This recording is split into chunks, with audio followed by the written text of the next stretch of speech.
Through heavens के एक और न्यू एपिसोड में आपका स्वागत है।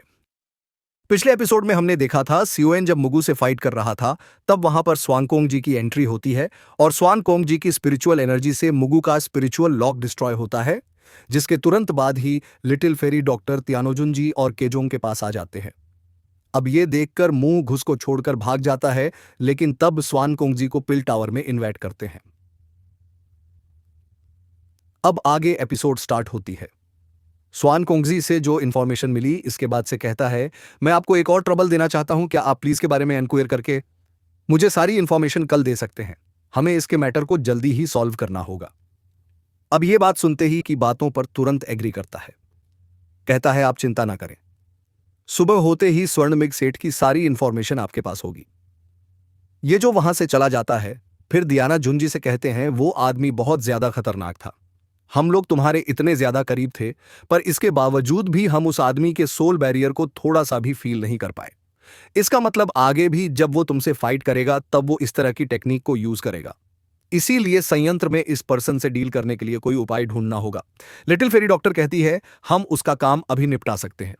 वो मुझसे थोड़ा सा ही स्ट्रांग है, शायद से वो के 3 या 4 स्टार लेवल पर होगा। मतलब अगर हम लोग मिलकर फाइट करें तो वो हम लोगों से बिल्कुल नहीं जीत पाएगा। कहता है, इस बार वो सक्सेसफुल नहीं हो पाया तो अगली बार वो जरूर आएगा। उसे ऐसी चीज की तलाश थी जिसके बारे में अब जब मुझे पता चल गया है तो मैं उसे ऐसे नहीं छोड़ सकता हूं। पर मैंने उसके पास सी हर्ट फिल्म देखा था। हमें अगर उस पर्सन को हराना है तो उसके बारे में ज्यादा से ज्यादा जानकारी जाननी होगी, और शायद हान फैंग इसमें हमारी कुछ मदद कर पाएगा। जिसके बाद तीनों ही जमीन पर करते हैं। अपने स्टोरेज रिंग से एक फसल निकालता है जिसके अंदर की सोल बाहर निकलती है। निकलते ही सेरियन कहता है, हंदफंग, तुम्हारा सी हार्ट फ्लेम तुमने अपने हेवनली फ्लेम को किससे दिया है। हंदफंक बाहर निकलता है, इधर उधर देखता है, जिसके पास सोचने की नाटक करता है और फिर कहता है, हाँ मुझे याद आ गया, मैंने उसे हॉल ऑफ सोल के किसी पर्सन को दिया था, पर मुझे माफ करना, मुझे उस पर्सन के इसके बारे में इसके अलावा और कोई जानकारी नहीं है। ऐसे पर्सन मेरे सामने कभी भी नहीं आया, ना मैं उसका नाम ही जान पाया। बस चेगन इसके इस चापोलोसी को तुरंत भाप जाता है, अपनी फुल हॉट फिल्म को दिखाता है।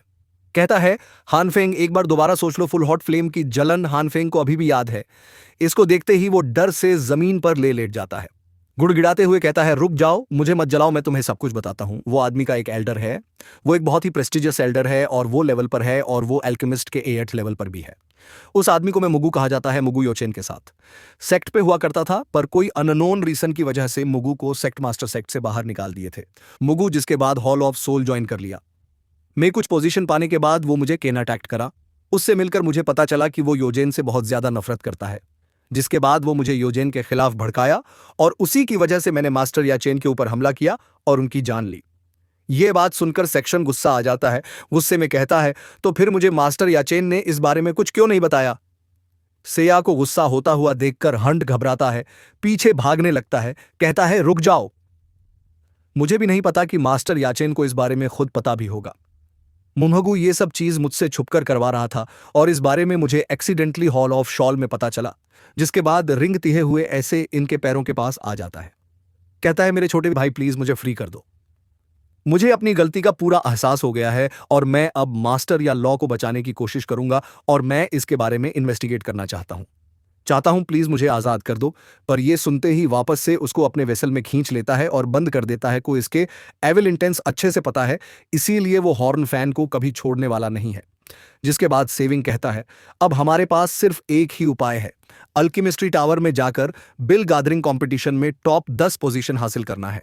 फिर वहां जाकर मुझे 3000 हेवनली को हासिल करना है। इसके बाद ही हमारे पास ऐसी पावर हो पाएगी कि हम लोग इन जैसे एवे लोगों से डील कर पाएंगे। जिसके बाद दोस्तों अगला सीन होता है और हम लोग देखते हैं कि पास आ जाता है। ये अगली सुबह है और एकदम मॉर्निंग का समय है कि पास पहुंचकर उनको ग्रीट करता है। कहते हैं, अब हमें चलना चाहिए, प्रेसिडेंट हम लोगों का इंतजार कर रहे हैं। वह लोग आगे बढ़ने लगते हैं। से कहते हैं, मुझे प्रेसिडेंट ने बताया कि तुम्हारे ऊपर स्वान मिंग सेट के लोग चाल चल रहे हैं और इसीलिए तुम स्वान मिंग सेट के ऊपर हमला करने वाले हो। पर तुम चिंता मत करो, तुम्हारा ये काम मैं निपटा दूंगा। अभी ये स्वान मिंग सेट तुम्हें और परेशान नहीं करेंगे, पर फिर भी अगर तुम उन लोगों से खुद डील करना चाहते हो तो इस बारे में तुम फिल्म मीटिंग के बाद अच्छे से प्रिपेयर कर सकते हो। मैं नहीं चाहता कि जब यह फिल्म मीटिंग सेरेमनी होने वाली है तो इस वक्त तुम उन लोगों के ऊपर अटैक करो। ये चीज़ तुम्हारे लिए भी ठीक नहीं होगा, क्योंकि इस वक्त यहाँ की सिक्योरिटी बहुत ज़्यादा टायर्ड रहेंगी और किसी भी तरीके से तुम्हें भी इफेक्ट पड़ेगा। तो मैं हमारे पेल टावर की ओर से तुम्हें रिक्वेस्ट करता हूँ कि इस मैटर को तुम पेल मीटिंग के बाद हैंडल करना, और इस बीच के समय में मैं तुम्हारे लिए उन लोगों से निपटूंगा। श्रीजन एल्डर सिंह से कहता है, एल्डर सिंह, ये आप कैसी बात कर रहे हैं क्नॉइस? आपको मुझे रिक्वेस्ट करने की जरूरत नहीं है, आपको मुझे बस कमांड देना है। आप एक बार मुझे कह दिए तो मैं ये काम कभी नहीं करूंगा। सीजन की बात को सुनकर एल्डरस्टेन खुश हो जाते हैं, जिसके बाद उसको बेल्ट टॉवर में एंटर करवाने के लिए एक सीक्रेट डोर के पास ले जाते हैं। बेल्ट टॉवर में कोई डायरेक्टली एंटर नहीं कर सकता है, ना ही वहां तक कोई ऐसे ही पहुंच। उस सीक्रेट रूम पर जाता है जहां उसे कुछ अलग ही तरह की एनर्जी फील होती है।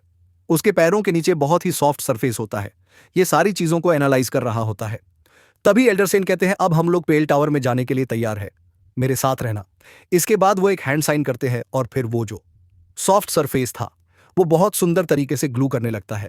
एक मैजिकल होरा उस पूरी जगह में फैल जाती है, जिसके बाद वो जो सॉफ्ट सरफेस था अचानक से बड़े ही स्मूथली फ्लिप करता है। अगले ही पल पेल टावर के सामने होता है और जैसे ही अपने पीछे पेल टावर को देखता है, इसको देखकर एकदम हैरान रहता है। बहुत बहुत ज्यादा बड़ा, जिसकी टॉप आसमान में बरेली दिखाई पड़ रही थी। देखने में बहुत ही ज्यादा मैग्निफिसेंट, बहुत ही ज्यादा अच्छा लग रहा था, और ऐसे शानदार स्ट्रक्चर को देखकर भी बहुत ज्यादा हैरान और खुश हो जाता है। तो अब दोस्तों हम लोग हमारे कहानी की मेन पड़ाव पर आ गए हैं। अब अपनी आगे जर्नी इसी जगह पर बिताने वाला है। धीरे धीरे करके हम लोगों को इस पील टावर के बारे में अच्छे से बताया जाएगा, पर इस वक्त सीएन एल्डरस्टैंग के साथ पील टावर में एंटर करने लगता है, हॉल से गुजरते हुए लाइब्रेरी में पहुंचता है, जिसके बाद वह लोग स्वान कोंग जी के पास पहुंचते हैं। अल्ट्रा सिंह स्वान कोंग जी के सामने ग्रीट करके कहते हैं, मास्टर सीरियन आ गए हैं। फिर हम लोगों को पहली बार स्वान कोंग जी को दिखाया जाता है, जो कि काफी ज्यादा यंग और काफी हैंडसम लग रहे थे। स्वान कोंग जी अल्ट्रा से कहते हैं, अब आप जा सकते हैं, आप ना बाकी का काम पूरा कर सकते हैं।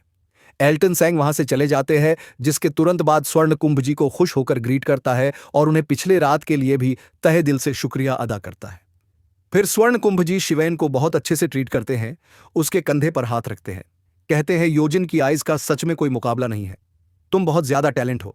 सुसान ये बात सुनकर खुश हो जाता है, कहता है, सीनियर आप मेरी कुछ ज्यादा ही तारीफ कर रहे हैं, जिसके पास सुवान को हम जी डालो तो आपको सब मैं आपसे नेक्स्ट सुसान, मैं और तुम्हारी टीचर योजन एक बहुत ही क्लोज फ्रेंड थे, इसीलिए अगर तुम चाहो तो तुम मुझे अंकल सुवान कह सकते हो। ये बात सुनकर तो सुसान और ज्यादा खुश हो जाता है, फिर से एक बार हाथ जोड़कर ग्रीट करता है, कहता लगता है, अंकल सुन, आप कोई भी बात बोलेंगे तो मैं उसे कैसे टाल सकता हूं। मुझे आपको अंकल बोलने में बहुत ज्यादा खुशी होगी। लेकिन फिर स्वान कोंगजी को बेल टावर के बालकनी में ले जाते हैं, जिसके बाद एक सीरियस मूड के साथ कहते हैं, सुजैन, मैं फील कर सकता हूं तुम्हारे पास यो चैन का बोन चिलिंग फ्लेम है। क्या यो चैन के साथ कुछ पूरा हुआ है सुजैन? उनका सेट हो जाता है, गुस्सा आने लगता है, और इसी बात के साथ बैठे हेवंस का ये एपिसोड इस जगह पर खत्म होता है। तो दोस्तों आई होप आपको ये वीडियो पसंद आया होगा। अगर वीडियो पसंद आया तो इसके ऊपर एक लाइक करना, कमेंट करके बताना कि वीडियो कैसा लगा। इसके बाद मैं आपके लिए इसका नेक्स्ट पार्ट इसी चैनल पर अपलोड करूंगा, तो कमेंट करके मुझे बताना कि वीडियो कैसा लगा। आगे की वीडियो भी काफ़ी ज़्यादा इंटरेस्टिंग होने वाली है, जिसमें कुछ कुछ डिटेल्स होने वाले हैं जो कि मैं आपको कल अच्छे से एक्सप्लेन करके बताऊंगा।